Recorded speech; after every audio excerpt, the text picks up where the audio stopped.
नमस्कार दोस्तों, स्वागत है आपका हमारे यूट्यूब चैनल पर। अभी हम जो पेट का पेपर हुआ था 6 सितंबर को मॉर्निंग शिफ्ट में, सुबह वाली शिफ्ट में प्रथम पाली, उसका डिस्कशन करने हम जा रहे हैं। देखिए, पहला प्रश्न जो है वो गद्यांश को पढ़ के उत्तर देना है। तो ऐसा प्रश्न सीटेट टेट में भी पूछता है, गद्यांश एक दे देगा, उससे पढ़ के हमको उत्तर देना होता है। तो गद्यांश को आप पढ़ लीजिएगा और उसका उत्तर देख लीजिएगा। आगे जो महत्वपूर्ण सवाल है उनका हम डिस्कशन करेंगे। देखिए, 2 गद्यांश दिया हुआ है। 2 गद्यांश से लगभग 10 प्रश्न दिया है, 10 प्रश्न। तो बहुत इम्पोर्टेंट होने वाला है ये। तो गद्यांश को पढ़ के उसका उत्तर दे दीजिएगा। 11वां प्रश्न हमारा शुरू होता है जो हम लोगों के लिए फ़ायदे के लिए है। 11वां प्रश्न जो शुरू होता है हम लोगों के जो फ़ायदे के लिए है, हमारा दिया है जो हम लोगों के लिए काम का चीज़ है। चैत तद्भव शब्द है, उसका तत्सम रूप बताना है हमको। तत्सम रूप, तो तत्सम मतलब शुद्ध रूप। तो इसका ऑप्शन नंबर 20 सही हो जाएगा, चैत्र। चैत्र हो जाएगा। अगला प्रश्न है, आदान का विलोम शब्द। आदान का विलोम शब्द हमारा हो जाता है प्रदान। आदान का विलोम शब्द प्रदान हो जाता है। अगला है 13वां प्रश्न, समय की पहचान। सियाराम शरण जी की कविता है, मतलब उनका रचना है, जिसमें वे समय के महत्व के बारे में बता रहे हैं। समय के महत्व के। आंखें दिखाना मुहावरे का सही अर्थ है। तो आंखें दिखाना मुहावरे का सही अर्थ हो जाएगा गुस्से में देखना। 15वां जो प्रश्न है, जो विशेषण अपने विशेष्य की मात्रा या परिमाण के विषय के बारे में ज्ञान कराए, उसे क्या कहते हैं? तो उसे परिमाणवाचक विशेषण कहते हैं। परिमाणवाचक विशेषण कहते हैं। अगला जो प्रश्न है वो मैथ का है। तो मैथ का क्वेश्चन पेपर तो सॉल्व करने के बाद ही पता चलता है। अगला प्रश्न जो हम लोगों के काम लायक है वो है 17वां प्रश्न। 17वां प्रश्न हमारा हो जाएगा कि देखनी किस भारतीय राज्य का पारंपरिक नृत्य है? देखनी जो है वो किस भारतीय राज्य का पारंपरिक नृत्य है? तो इसका जो उत्तर हो जाएगा देखनी हमारा, वो गोवा का है। गोवा का पारंपरिक नृत्य है गोवा का। ऑप्शन नंबर सी सही है।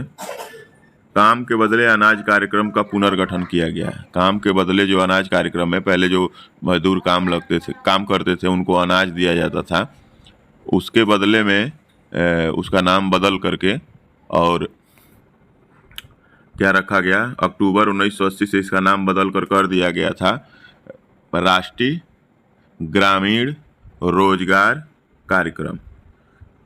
देखिए, कई प्रकार का इसमें उत्तर दिया है। राष्ट्रीय ग्रामीण रोजगार कार्यक्रम, रोजगार सृजन कार्यक्रम, ग्रामीण रोजगार गारंटी कार्यक्रम। तो बहुत कंफ्यूजिंग है ये। तो ए वाला सही है, राष्ट्रीय ग्रामीण रोजगार कार्यक्रम। मिनिस्ट्री ऑफ हाउसिंग, नहीं sorry, national rural employment programme, इसका इंग्लिश हो जाएगा नेशनल रूरल एम्प्लॉयमेंट प्रोग्राम। 18वां का ये सही है। काम के बदले अनाज कार्यक्रम का पुनर्गठन किया गया और अक्टूबर 1980 में इसका नाम बदल कर दिया गया। क्या कर दिया गया? तो नेशनल रूरल एम्प्लॉयमेंट प्रोग्राम, राष्ट्रीय ग्रामीण रोजगार कार्यक्रम। ऑप्शन नंबर ए सही है। अगला प्रश्न है, दिसंबर 2024 में किस संगठन ने SAFE, एस से सिक्योर, ए से अफोर्डेबल, एफ से फ्लेक्सिबल एंड ई से एफिशिएंट एकोमोडेशन विनिर्माण विकास के लिए श्रमिक आवास शीर्षक से रिपोर्ट जारी की? तो इसका उत्तर हो जाएगा हमारा, ये नीति आयोग हो जाएगा। कौन सा आयोग? तो नीति आयोग। नीति आयोग इसका सही उत्तर होगा, NITI, नीति। अब आपको कमेंट सेक्शन में बताना है कि जो नीति आयोग का पुराना नाम था वो क्या था। नीति आयोग का, NITI जो नीति आयोग है इस समय, उसका पुराना नाम क्या था? तो उसका उत्तर कमेंट सेक्शन में बताइएगा। वैसे हम आपको उत्तर बता दे रहे हैं। इसका जो पुराना नाम था वो योजना आयोग था, प्लानिंग कमीशन इसका नाम था, योजना आयोग, जिसका नाम बदल करके और नीति आयोग कर दिया गया, NITI। नीति आयोग का फुल फॉर्म भी होता है national institute for transforming India. N से नेशनल, I से इंस्टीट्यूट, फॉर, T से ट्रांसफार्मिंग और I से इंडिया, नीति आयोग। इंपॉर्टेंट सवाल है, जब इसको हम सॉल्व कर रहे थे तो हमारे मन में आया कि क्यों ना आपके साथ भी डिस्कस किया जाए। तो एक सवाल था मैथ का कि यदि x और y सह अभाज्य हैं तो उनका एलसीएम, लिस्ट कॉमन मल्टीपल, या फिर इसको कह देंगे लघुत्तम समापवर्ती। लघुत्तम समापवर्ती क्या होगा? तो यदि दो संख्याएं आपस में सह-अभाज्य हैं तो उनका जो लघुत्तम समापवर्ती होता है वो दोनों संख्याओं को जब मल्टीप्लाई कर देते हैं, गुणा कर देते हैं, तो उसका लघुत्तम समापवर्ती निकल जाता है। तो इसका उत्तर हो जाएगा X Y, X cross Y, यानी X multiplied by Y. X में वाई का गुणा कर देंगे तो एक्स वाई हो जाएगा, इसका उत्तर हो जाएगा। अगला प्रश्न है विजय स्तंभ कहाँ है? तो विजय स्तंभ हमारा है वो चित्तौड़गढ़ में है। ऑप्शन नंबर बी सही है। अब कह रहा है अगला प्रश्न कि अविकसित अर्थव्यवस्था का अर्थ था। अविकसित, तो प्रश्न है हमारा अविकसित अर्थव्यवस्था का अर्थ था तो वह देश जहां प्रति व्यक्ति वास्तविक आय कम है उसको हम क्या कहते हैं? अविकसित अर्थव्यवस्था कहते हैं, जहां प्रति व्यक्ति आय कम है। प्रति व्यक्ति आय का मतलब कि एक व्यक्ति का एक साल में लगभग कितना आय हो रहा है, उसको प्रति व्यक्ति आय कहते हैं। अगला प्रश्न है हमारा आसिया का प्रीमियर खाद्य एवं पेय F&B का प्रदर्शन इंडस फूड 2025 का 8वां संस्करण कहाँ आयोजित किया गया था? तो ये 8वां संस्करण हमारा आयोजित किया गया था, ये किया गया था India exposition mart limited, greater Noida. तो आसिया का प्रीमियर खाद्य एवं पेय F&B व्यापार प्रदर्शन इंडस फूड 2025 का 8वां संस्करण India exposition mart limited, greater Noida में आयोजित किया गया था। तो ऑप्शन नंबर हमारा डी सही है, डी वाला सही हो जाएगा। ये करंट अफेयर से सवाल था। अगला प्रश्न जो हम लोगों के काम लायक है वो है अंतर्राष्ट्रीय श्रम संगठन इंटरनेशनल लेबर ऑर्गेनाइजेशन ILO का मुख्यालय कहाँ स्थित है? इंटरनेशनल लेबर ऑर्गेनाइजेशन ILO का मुख्यालय पूछ रहा है हमसे, तो ये हो जाएगा हमारा जिनेवा में। जिनेवा ऑप्शन नंबर सी सही है। अगला प्रश्न है 26वां प्रश्न DTM के किस चरण में सबसे तेज जनसंख्या वृद्धि देखी जाती है? तो DTM के किस चरण में हमारी जो सबसे तेज जनसंख्या वृद्धि देखी जाती है? तो DTM के दूसरे चरण में, किस चरण में?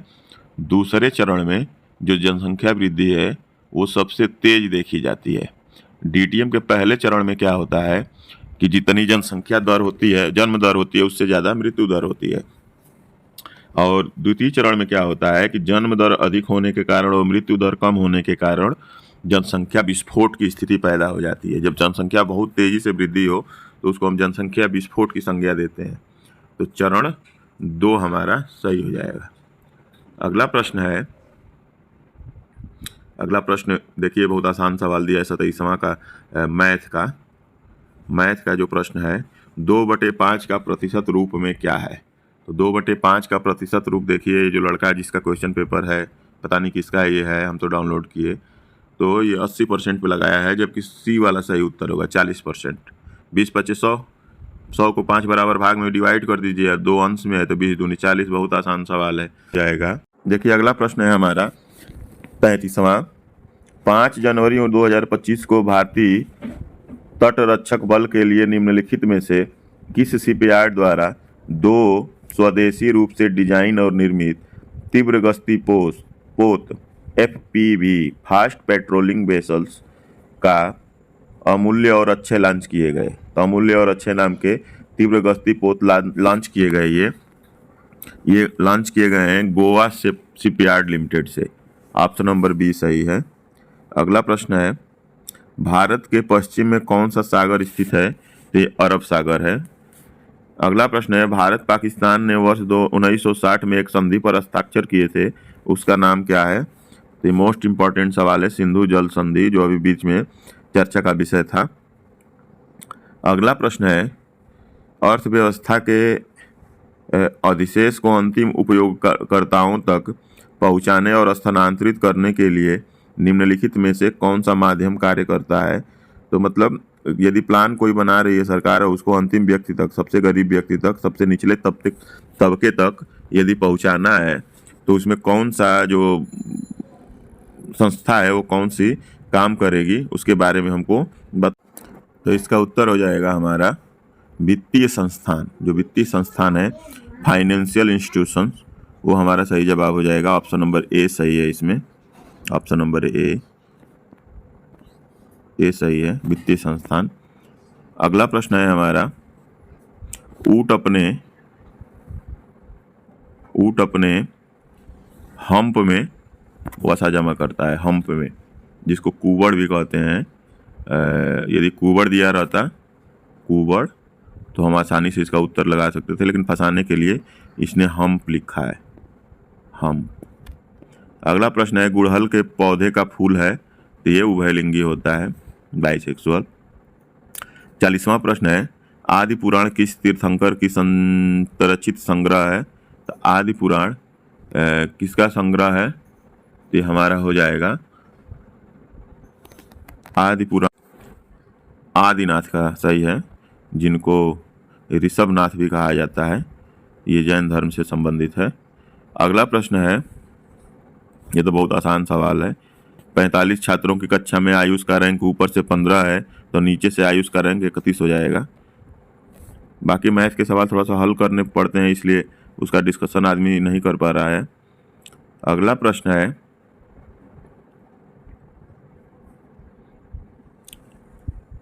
जो जीके जीएस से संबंधित है। हाँ देखिए,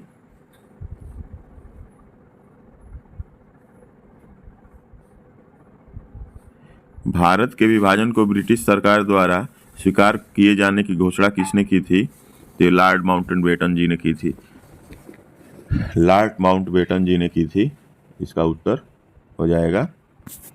अगला प्रश्न है,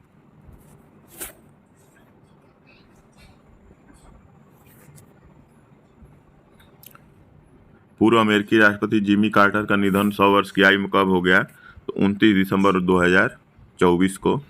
बंगाल ब्रिटिश इंडिया सोसाइटी की स्थापना कब हुई थी। जो बंगाल ब्रिटिश इंडिया सोसाइटी की जो स्थापना है वो हुई थी हमारी, बंगाल ब्रिटिश इंडिया सोसाइटी की स्थापना हमारी हुई थी 20 अप्रैल 1843 को, 20 अप्रैल 1843। हमारा जो उत्तर होगा ये ए वाला सही हो जाएगा, ए वाला, ए वाला। अगला प्रश्न है हमारा, कांगटो भारत की सबसे ऊंची चोटियों में से एक है, जो किस राज्य में स्थित है। अरुणाचल प्रदेश। अनुच्छेद 359 बाह्य एवं आंतरिक आपातकाल के दौरान लागू होता है। ऑप्शन नंबर सी हो जाएगा। बाह्य एवं आंतरिक आपातकाल के दौरान क्या लगता है, अनुच्छेद 359। इम्पॉर्टेंट सवाल है ये, वीवीआईपी इसको कर लीजिएगा, हमेशा पूछता रहता है। अगला प्रश्न है, किस औद्योगिक नीति प्रस्ताव ने सार्वजनिक क्षेत्र को भारतीय अर्थव्यवस्था में एक रणनीतिक भूमिका प्रदान की। किस औद्योगिक नीति प्रस्ताव ने सार्वजनिक क्षेत्र को भारतीय अर्थव्यवस्था में एक रणनीतिक भूमिका प्रदान की। तो ये इसका उत्तर हो जाएगा औद्योगिक नीति प्रस्ताव 1956 औद्योगिक। अगला प्रश्न है हमारा, महावीर ने निम्नलिखित में से किस स्थान पर मोक्ष प्राप्त किया। तो डी वाला हो जाएगा, पावापुरी, पावापुरी में इन्होंने मोक्ष प्राप्त किया था। अगला प्रश्न है, पुरुष सूक्त जो 4 वर्णों की उत्पत्ति की व्याख्या करता है, तो ये हमारा हो जाएगा Rigveda, Rigveda. Option number B सही है, ऋग्वेद। ये भी मोस्ट इम्पॉर्टेंट सवाल है, हमेशा पूछता रहता है, वीवीआईपी कर लीजिएगा, इसको याद रखिएगा। अगला प्रश्न है, जैव विविधता संशोधन अधिनियम 2023 कब लागू किया गया? तो जैव विविधता संशोधन अधिनियम 1 अप्रैल 2024 को लागू किया गया। ऑप्शन नंबर डी सही है। हवा से कौन सी अम्लीय गैस वर्षा के पानी में घुलकर कार्बोनिक एसिड H2CO3 बनाती है? तो ये कार्बन डाइऑक्साइड है, सही हो जाएगा। अगला प्रश्न है, एशियाई खेल कितने वर्षों में एक बार आयोजित होते हैं? तो ये 4 वर्ष में। VVIP है ये भी।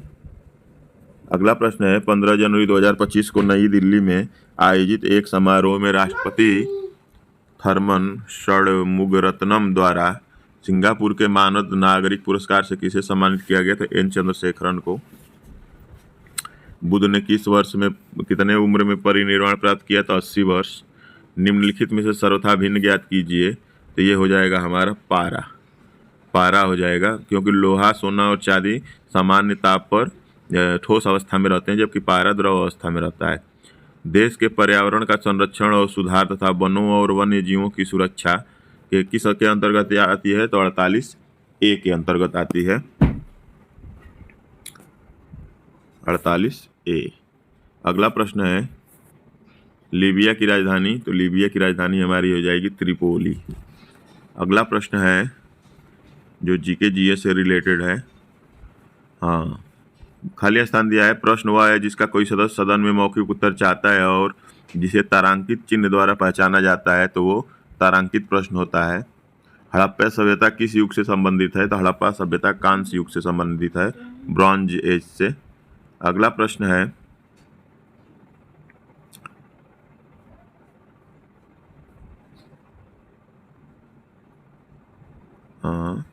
नई दिल्ली में आयोजित इंडिया ओपन बैडमिंटन 2025 में पुरुष एकल का खिताब किसने जीता? तो ये विक्टर एक्सेलसेन ने जीता है, विक्टर एक्सेलसेन ने।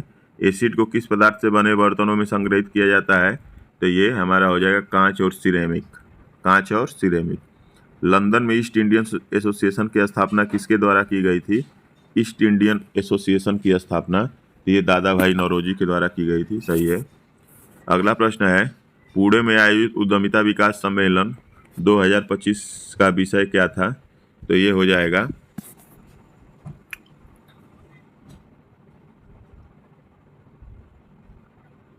नवाचार के माध्यम से ग्रामीण स्टार्टअप को बढ़ावा देना। 81 का ये सही है।